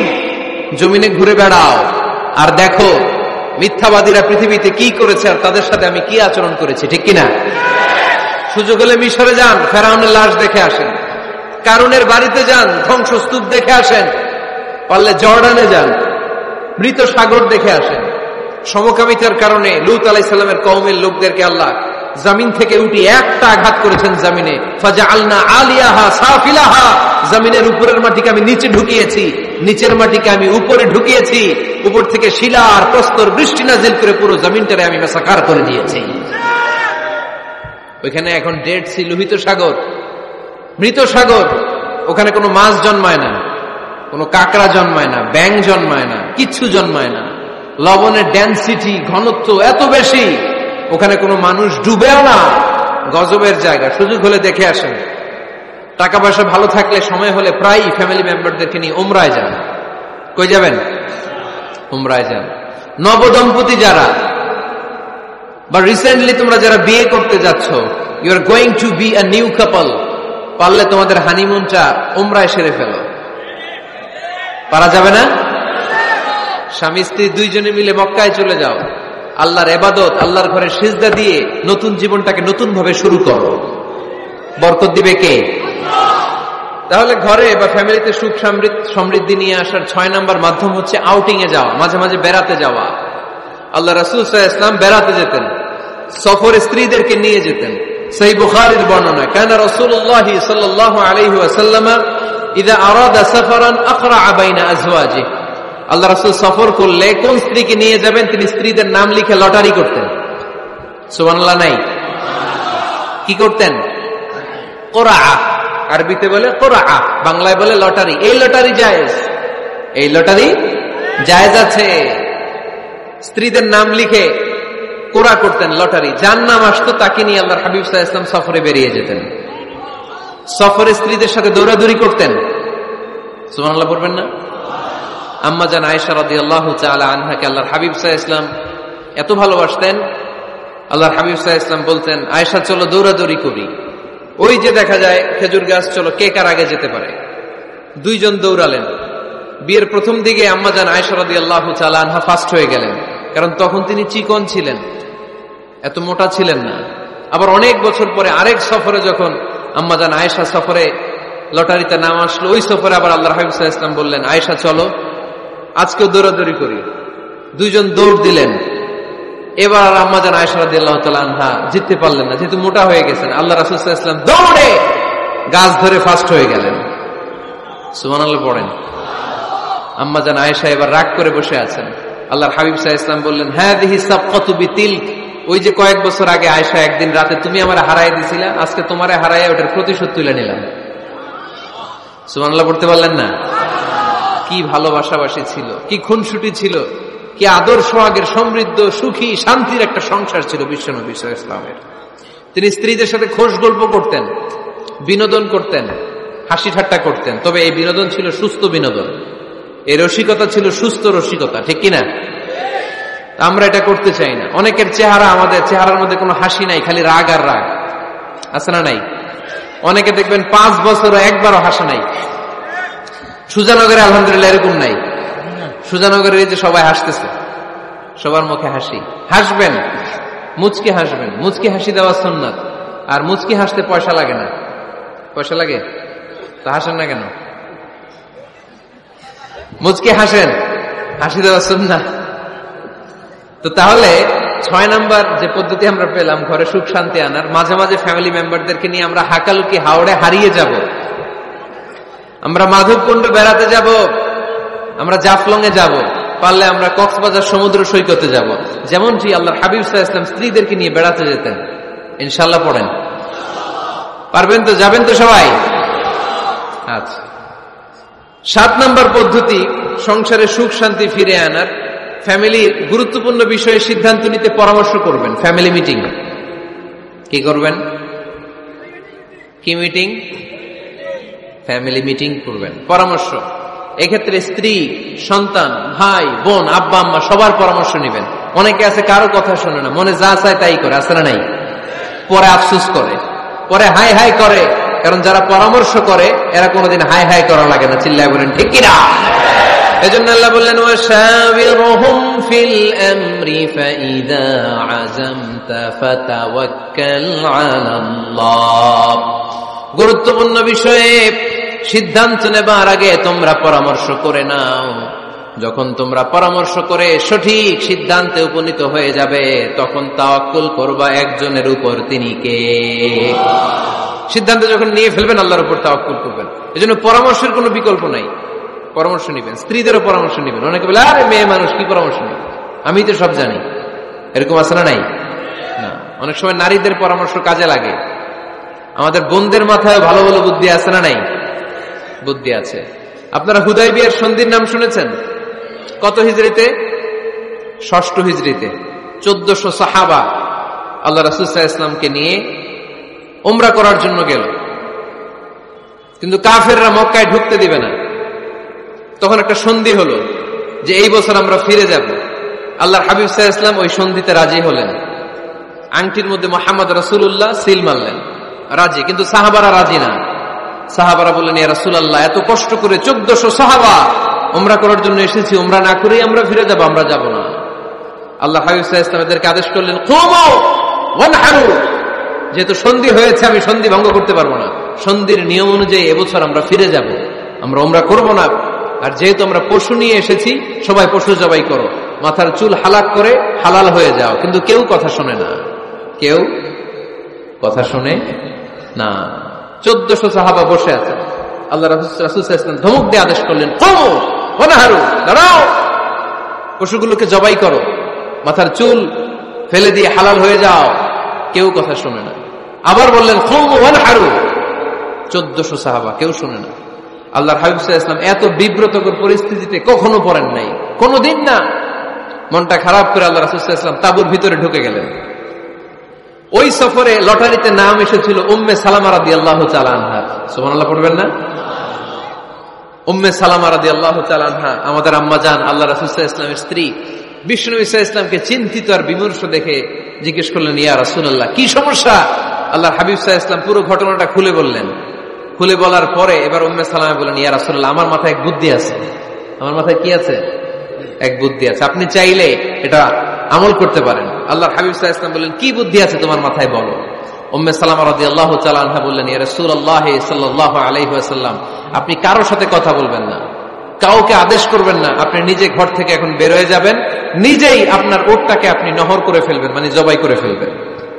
এরপর আপনার চুল যে সাহাবা সব সময় কেটে দেয় তাকে আদেশ করবেন আপনার চুল ফেলে দেওয়ার জন্য, বাকিটা কি হয় নিজেই দেখবেন। সুবহানাল্লাহ পড়বেন না? উম্মে সালামা রাদিয়াল্লাহু তাআলা আনহার পরামর্শ অনুযায়ী আল্লাহর হাবিব সাল্লাল্লাহু আলাইহি ওয়াসাল্লাম তাবু থেকে বের হলেন। নিজ হাতে ছুরি দিয়ে উটকে নহর করলেন। উট জবাই করা যায় না। কুরবানির সময় ঈদুল আজহায় 10-12 জন মিলে গরুকে রশি দিয়ে বেঁধে মাটিতে শুইয়ে গলার মধ্যে আমরা যেভাবে জবাই করি, উটকে ওইভাবে জবাই করা যায় নাকি? আরব বিশ্বে আমাদের ভাইরা ছিল, তারা জানে উট জবাই হয় না, উটকে করতে হয় নহর। আল্লাহর হাবিব সাল্লাল্লাহু আলাইহি ওয়াসাল্লাম নিজে ছুরি নিয়ে ওটার গলার মধ্যে এরকম খোঁচা মারলেন, ফিনকি দিয়ে ঝমঝম করে রক্ত বেরোতে শুরু করলো, নহর হয়ে গেল। সাহাবারা দৃশ্য দেখে অবাক। আল্লাহর হাবিব বললেন, আইনা হালিকি, আমার মাথার চুল হালাক করে দেয় ওই সাহাবী কই? আমার সেলুনম্যান কোথায়? আমার বারবার কোথায়? আল্লাহর হাবিবের কথা শুনে বিশ্বনবীর ওই সাহাবী এসে দাঁড়িয়ে গেল। আল্লাহর হাবিব বলল, আমার মাথার চুল তুমি ফেলে দাও। ওই সাহাবী বিশ্বনবীর মাথার চুল ফেলে দিল। এই দৃশ্য দেখে 1400 সাহাবী ধৈর্য ধারণ করতে পারল না, দাঁড়িয়ে থাকতে পারল না। এই দৃশ্য দেখা মাত্র 1400 সাহাবী সবাই দাঁড়িয়ে নিজেদের পশু জবাই করে সবাই নিজেদের মাথা হালাক করে হালাল হয়ে গেল। আওয়াজ করে পড়েন আল্লাহু আকবার। The problem solved. কার পরামর্শে? কার পরামর্শে? স্ত্রীর পরামর্শে। আল্লাহর হাবিব সাল্লাল্লাহু আলাইহি ওয়াসাল্লাম কারোর সাথে কথা না বলে বের হয়ে নহর করলেন, নিজের মাথার চুল ফেলে দিলেন। এই দৃশ্য যখন সাহাবারা দেখলো যে নবী এটা করেছে, আর বসে থাকা যায় না। 3 বার আদেশ করার পরে আমরা অনেক আবেগ দেখিয়েছি, আর আবেগ নয়, আমার নবী যাই করেছে আমরা তাই করব। 1400 সাহাবা পশু জবাই করা শুরু করে দিল, মাথার চুল ফেলে দিয়ে হালাল হয়ে গেল। আওয়াজ করে পড়েন সুবহানাল্লাহ। তার মানে মাঝে মাঝে নারীদের পরামর্শেরও দরকার আছে না নাই? এজন্য একা একা সিদ্ধান্ত নেবেন না, নারীদের কাছ থেকেও পরামর্শ নেবেন। আল্লাহর হাবিব সাল্লাল্লাহু আলাইহি ওয়াসাল্লাম নারীদের পরামর্শ গুরুত্ব দিয়েছেন। মাঝে মাঝে জুনিয়রদের পরামর্শ নিতে হয়, ছোট্ট বাচ্চাদের পরামর্শ নিতে হয়।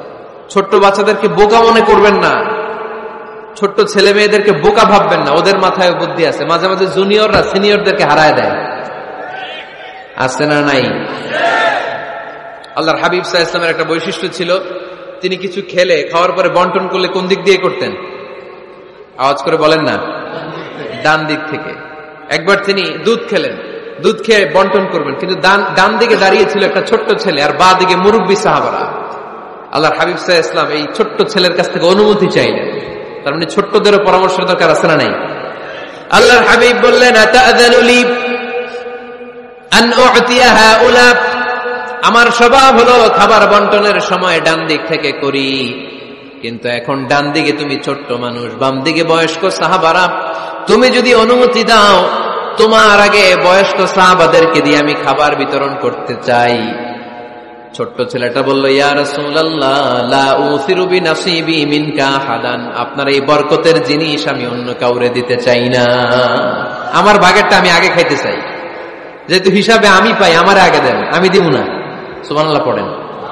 সে যেহেতু রাজি হয় নাই, আল্লাহ রাসূল সাল্লাল্লাহু আলাইহি ওয়াসাল্লাম দিতেও পারে নাই।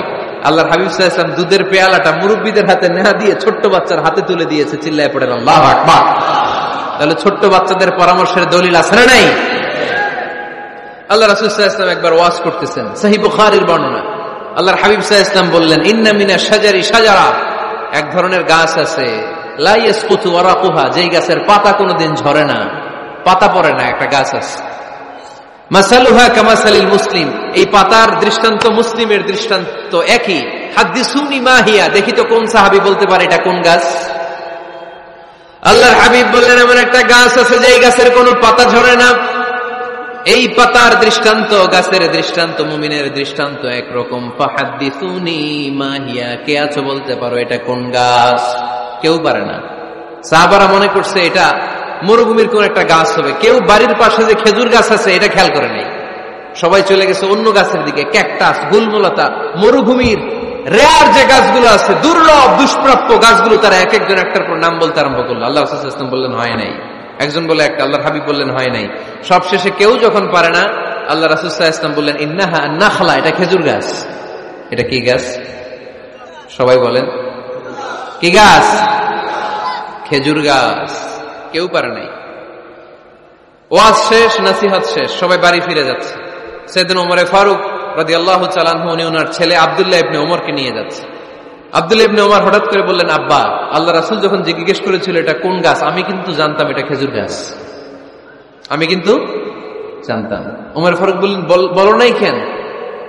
আব্দুল্লাহ ইবনে ওমর বলেন, আব্বা, আপনি পারেন না, আমার চাচা আবু বকর পারে না, মুরব্বী সাহাবারা কেউ পারে না, আমি মাঝখান দিয়ে কেমনে বেয়াদবি করি? সুবহানাল্লাহ পড়বেন না?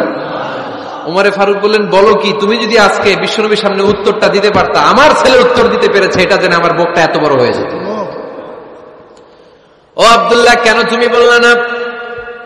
আজকে কেউ প্রশ্নের উত্তর করতে পারে নাই, তুমি যদি বিশ্বনবীর সামনে দাঁড়িয়ে প্রশ্নের উত্তর করতে পারতা, আমার বুকটা এত বড় হয়ে যেত। কেন বললা না? তুমি বললে আমি বড্ড খুশি হয়ে যেতাম। সুবহানাল্লাহ পড়েন। তার মানে মাঝে মাঝে জুনিয়ররা সিনিয়রদেরকেও হার মানায় দেয়, এরকম আছে না নাই? এজন্য পরামর্শ করবেন, অবশ্যই পরামর্শ করবেন। সাইয়েদনা ওমর ফারুক যখন খলিফা, তিনি মুরব্বীদের মিটিং এ একটা ছোট্ট বাচ্চাকে রাখতেন, অল্প বয়স্ক এক সাহাবী। ওই সাহাবীর নাম আব্দুল্লাহ ইবনে আব্বাস রাদিয়াল্লাহু তাআলা আনহু।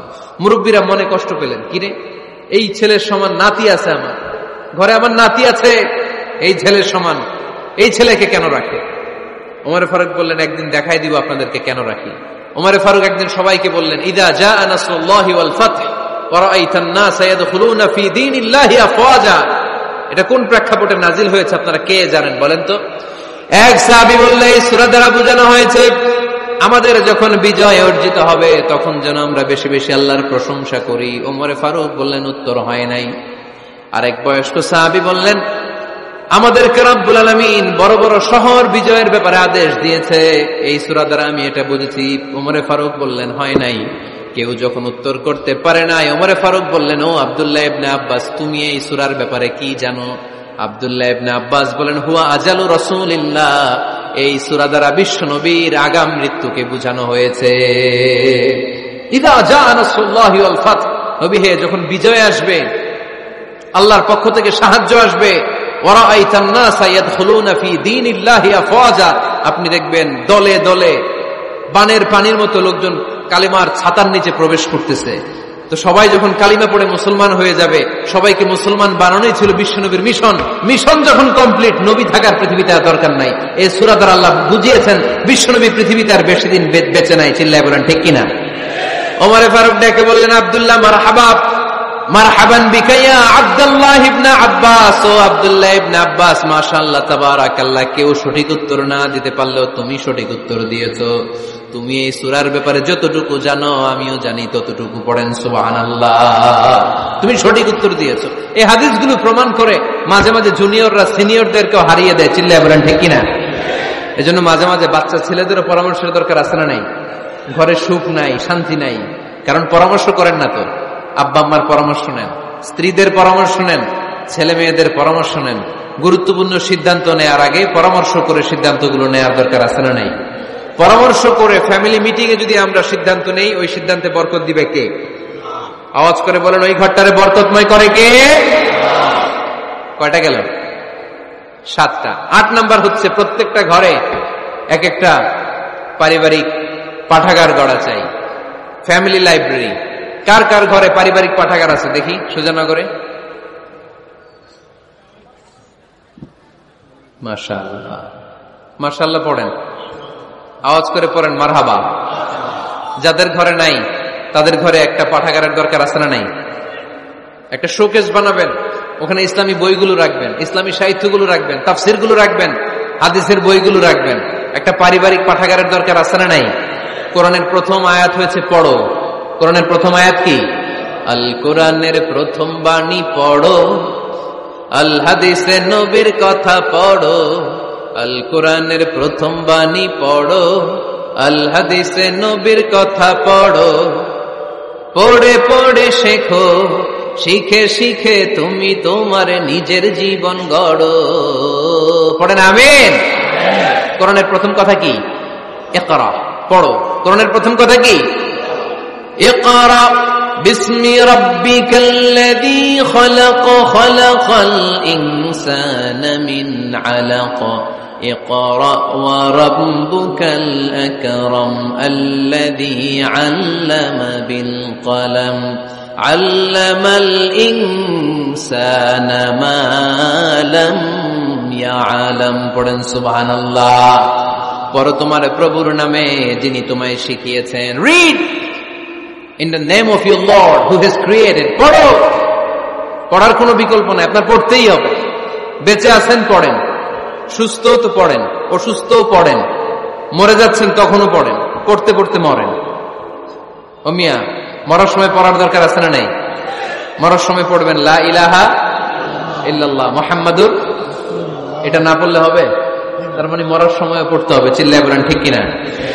তাহলে সুখী, সমৃদ্ধ, আলোকিত একটা পরিবার গড়ার 8 নম্বর পয়েন্ট হচ্ছে একটা ফ্যামিলি লাইব্রেরি। প্রত্যেকটা ঘরে একটা পাঠাগার থাকা চাই।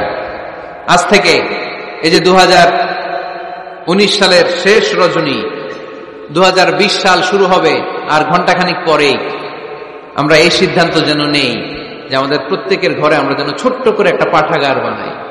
ওখানে যেন বিভিন্ন ধরনের বই, বিভিন্ন ধরনের বইয়ের কালেকশন রাখি। বই কিনুন, বই পড়ুন, প্রিয়জনকে বই উপহার দিন। বই কিনে কেউ কোনোদিন দেউলিয়া হয় নাই, ঠিক কিনা? পড়তে রাজি আছেন তো? এই যে কোরআনের বঙ্গানুবাদ পাওয়া যায় না এখন, কথা বলেন। স্মার্টফোন আছে কার কার দেখি?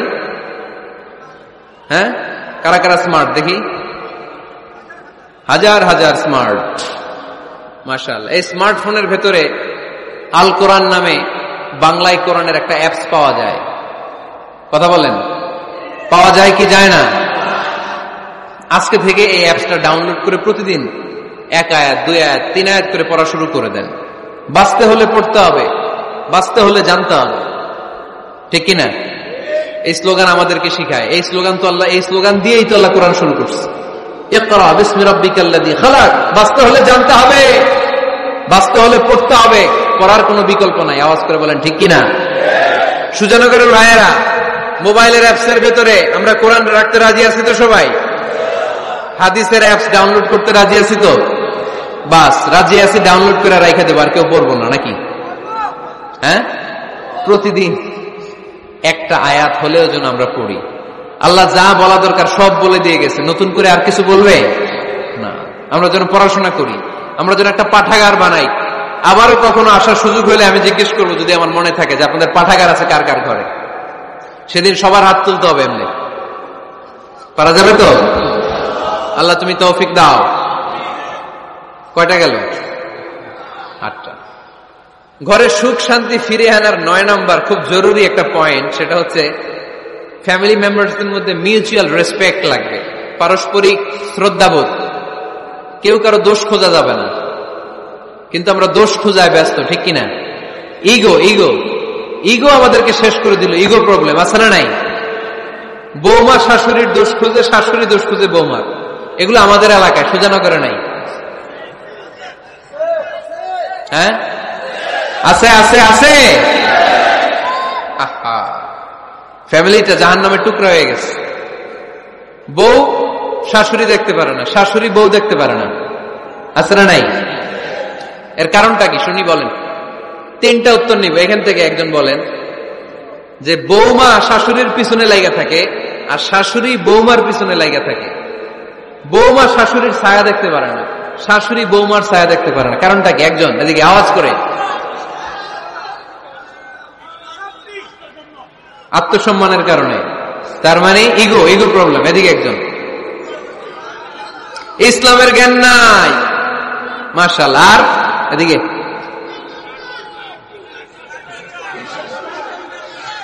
স্টার জলসা পাওয়া গেছে।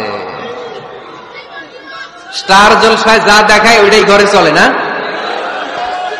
স্টার জলসা হচ্ছে কেমন করে শাশুড়ির সাথে বউয়ের গিরিঙ্গি লাগানো যায়, এটার প্রশিক্ষণ, ঠিক কিনা?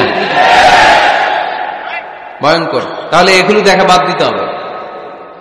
এগুলো যতক্ষণ ঘরে থাকবে হবে না, হবে না। রিমোট কন্ট্রোল কেড়ে নিবেন, কেড়ে নিয়ে মাইল লাগাই দিবে। একটা ক্ষুধার্ত বাঘ 1 মাস খায় নাই, তারপরে হরিণের মাংস পাইছে। ওই বাঘের বুঝ দিল বাঘের কাছ থেকে হরিণের মাংস টেনে নেওয়া যায়, কিন্তু আমাদের মা বোনদের হাত থেকে হিন্দি সিরিয়ালের জন্য টিভির রিমোট কন্ট্রোল কেড়ে নেওয়া যায় না। দিবে না রিমোট কন্ট্রোল। তো এজন্য আপনাদের কথা অনুযায়ী এই জি বাংলা স্টার জলসা হিন্দি সিরিয়াল হচ্ছে বৌমা শাশুড়ির গিরিঙ্গি বা দ্বন্দ্বের প্রধানতম কারণ। তাহলে হিন্দি সিরিয়ালকে ঝাড়ু পেটা করে বের করে দিতে হবে। এগুলোর সাথে মুসলিম পরিবারের কোনো সম্পর্ক। আর কিছু কারণ আছে, এগুলো আমি বের করছি, শুনবেন। বৌমা শাশুড়ির এই ঝগড়ার প্রধান কারণ হচ্ছে জেনারেশন গ্যাপ, ঠিক কিনা? শাশুড়ি 1 জেনারেশনের আর বৌমা আরেক জেনারেশনের। শাশুড়ি ভাবে একরকম, বৌমা ভাবে আরেক রকম। শাশুড়ি চায় বউর উপর খবরদারি করতে, বউ চায় শাশুড়ির উপর খবরদারি করতে। এই ডমিনেটিং এর কারণে কিলাকিলি আছে না নাই? এটা ঠিক না। আমার শাশুড়ি মায়েরা যারা আছেন, প্রথমে শাশুড়ি দিয়ে শুরু করি। আমার মাইকের আওয়াজ যে ঘরগুলাতে যায়, আমার শাশুড়ি মাদেরকে বলবো, বউদের উপর অত্যাচার করবেন না। ছেলেরে প্রশ্ন করে, তোর কাছে তোর বউ বড় না আমি বড়? আছে না নাই? এটা একটা প্রশ্ন হইল। তোর বউ বড় না আমি বড়? দুইজনেই বড়। তা এক ছেলে সুন্দর উত্তর দিছে, আমার কাছে ভালো লাগছে উত্তরটা শুনে। এক মা প্রশ্ন করছে, তোর এতদিন আমি লালন পালন করে বড় করলাম, জীবন যৌবন তোর জন্য শেষ করলাম, আজকে বউ পাইয়া বউ তোর আপন হয়ে গেল। এবার ছেলে উত্তর দিছে, মা, আমার মুখ থেকে মা ডাক শোনার জন্য তুমি কি কষ্টটাই না করছো জীবনে। 10 মাস আমারে পেটে ধারণ করলা, খাইতে পারো নাই, বমি করছো, খালি ওষুধ খাইছো, তোমার পেট কেটে আমারে বের করা হয়েছে, 2 বছর আমারে দুধ খাওয়াইছো, পেশাব পায়খানা পরিষ্কার করেছো। বয়স যখন 3-4 তখন তোমার আমি মা ডাকছি। এই মা ডাকটা শোনার জন্য তুমি এত কষ্ট করছো। আর আরেকবারের মাইয়া এই ঘরে আইসাই তোমার মা ডাকা শুরু করছে। যেই মেয়েটা তোমারে মা ডাকে সে আমার আপন হবে না কেন মা? ঠিক কিনা? এই মা ডাক শোনার জন্য তুমি এত কষ্ট করলা, আমার লালন পালন করলা, 10 মাস পেটে ধরলা, পেশাব পায়খানা পরিষ্কার করলা, এরপরে মা ডাক শুনতে পারছো। আর আরেকবারের মেয়ে জানা নাই চিনা নাই এসেই তোমার ডাকা শুরু করছে মা। তো যে আমার মারে মা ডাকে তার স্থান তো আমার কলিজায়, ঠিক কিনা? শাশুড়ি আম্মারা যারা আছেন, প্লিজ বৌমাদেরকে কষ্ট দিয়েন না।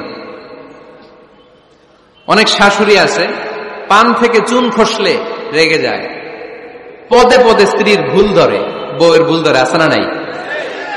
এটা করবেন না। সে তো নতুন, আপনার অনেক এক্সপিরিয়েন্স হতে তার সময় লাগবে। তাকে সময় দিন, তাকে ভালোবাসুন, ঠিক কিনা? না বুঝে সামান্যতে বৌমারে বদদোয়া দেয়, এরকম আছে না নাই?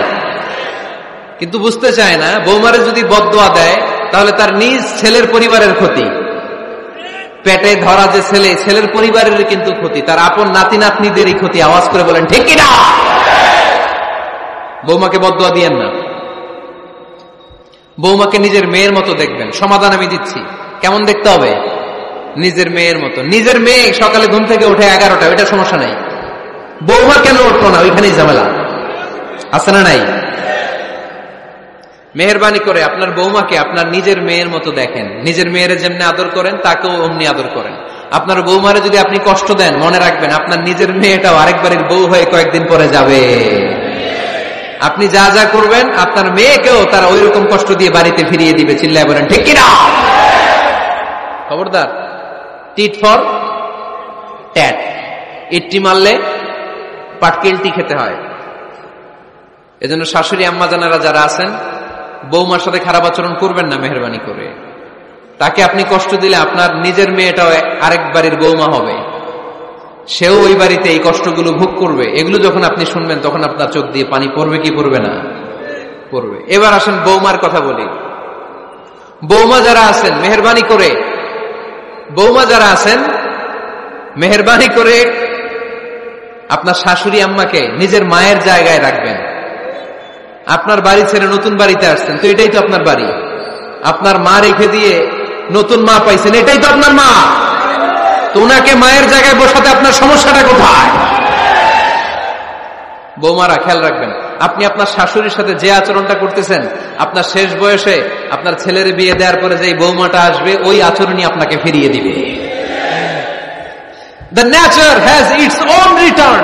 প্রকৃতির একটা মাইর আছে, এটা শেষ মাইর, এটা শেষ খেলা। প্রকৃতির খেলা বড় খেলা। আপনি আপনার শাশুড়ির সাথে যে আচরণ করবেন, আপনার শেষ বয়সে আপনি একদিন শাশুড়ি হবেন, এটা মাথায় রাখবেন। ওই আচরণই আপনি ফিরে পাবেন। আওয়াজ করে বলতে হবে ঠিক কিনা? এজন্য 9 নম্বর পয়েন্টস হচ্ছে মিউচুয়াল রেসপেক্ট। সবাই যেন সবাইকে ভালোবাসি। দোষ ছাড়া মানুষ নাই, সবার দোষ আছে। আমরা যেন একে অন্যের দোষ না খুঁজি। বৌমারা, আপনাদের কানে যদি আমার মাইকের আওয়াজ যায়, অল্প কিছু টেকনিক অবলম্বন করলে আপনি আপনার শাশুড়ির মন জয় করতে পারবেন। শাশুড়িরা আসলে বেশি কিছু চায় না। আগের জামানার মানুষ তো, এদেরকে ওইভাবে হাত করতে হবে। মাঝে মাঝে একটু শাশুড়ির মাথায় তেল দিয়ে দিন, চুলে তেল দিয়ে দিবেন আর কি, মাঝে মাঝে চুল আশ্রে দিবেন। এগুলো কিন্তু খুব পছন্দ করে শাশুড়িরা। ওনার প্রেশারটা একটু মেপে দিবেন। ডায়াবেটিক্সের ওষুধটা খাইলো কিনা সময় মতো খোঁজ নিবেন। কি পছন্দ করে খেতে একটু রান্না করে দিবেন। যেই বক্তার ওয়াজ শুনতে পছন্দ করে, ওই বক্তার ওয়াজগুলো ডাউনলোড করে শাশুড়ি আম্মাকে দিবেন। ইসলামী বই দিবেন। দেখবেন বয়স্ক নারীরা মাহফিল যেতে খুব পছন্দ করে, ওয়াজ শুনতে খুব পছন্দ করে, নবীদের কাহিনীগুলো শুনতে পছন্দ করে। বসায় বসায় একটু কাহিনীগুলো শোনাবেন। বাইরে বেরোলে জিজ্ঞেস করেন, আম্মা আপনার কিছু লাগবে কিনা। আরেকটা টিপস আছে, চুল যখন আশ্রাবেন আর শাশুড়ির মাথায় যখন তেল দিয়ে দিবেন, তখন অতীতের কথা জিজ্ঞেস করেন। দেখবেন অতীতের স্মৃতিতে হারিয়ে গিয়েছে আপনার শাশুড়ি। কি জিজ্ঞেস করবেন জানেন? জিজ্ঞেস করবেন, আম্মা জান, মুক্তিযুদ্ধের সময় আপনার বয়স কত ছিল? ওই সময় মুক্তিযুদ্ধের সময় আপনাদের এলাকায় কি কি হয়েছিল মা? আরেকটা প্রশ্ন করবেন, মা বিয়ের সময় আপনি কেমন ছিলেন? ওই দিন দেখবেন বুড়ি আর বুড়ি নাই, জুয়ান হয়ে গেছে। ওই দিন বলবে, মা আমি অনেক সুন্দরী ছিলাম, আমার মাথায় অনেক চুল ছিল, আজকে নাই। আমগো গ্রামে আমার সাথে সুন্দরী মাইয়া ছিল না। অতীতের স্মৃতিতে, স্মৃতি হাতড়াতে হাতড়াতে তিনি হারিয়ে যাবেন। জিজ্ঞেস করবেন যে, মা শীতকালে আপনাদের দেশে কি পিঠা বানাতেন আপনি যখন ছোট ছিলেন? আপনার বাপ চাচারা কি করতো? এগুলো জিজ্ঞেস করলে উনি স্মৃতির পাতা হাতড়াতে হাতড়াতে চোখ দিয়ে দাঁড় দাঁড় করে ওনার পানি ঝরতে শুরু করবে। আপনার জায়গায়, ওনার হৃদয়ের মনি কোঠায় এমন জায়গায় পৌঁছবে, আপনার ছাড়া উনি কিছুই বুঝবে না। বৌমারা, এই অল্প কিছু টিপস অবলম্বন করে আপনারা আপনাদের শাশুড়ির মনকে জয় করতে পারেন। শাশুড়ি বৌমার দ্বন্দ্ব আমরা চাই না। আমরা চাই শাশুড়ি বৌমাকে নিজের মেয়ের মতো জানো, আর বৌমা শাশুড়িকে আপন মায়ের মতো ভালোবাসুক, ঠিক কিনা? এই মিউচুয়াল রেসপেক্টই পারে শাশুড়ি বৌমার দ্বন্দ্বকে দূর করতে, আর ঘরটারে শান্তির টুকরা বানাতে। আওয়াজ করে বলেন ঠিক কিনা? কয়টা গেল? আর আছে কয়টা? দোয়া করবেন একে অপরের জন্য। দোয়া, সাইয়েদনা ইব্রাহিম ফ্যামিলির জন্য দোয়া করতেন, রব্বি জাআলনি মুকিমাস সালাতি ওয়া মিন যুররিয়াতি রব্বানা ওয়া তাকাব্বাল দুআ।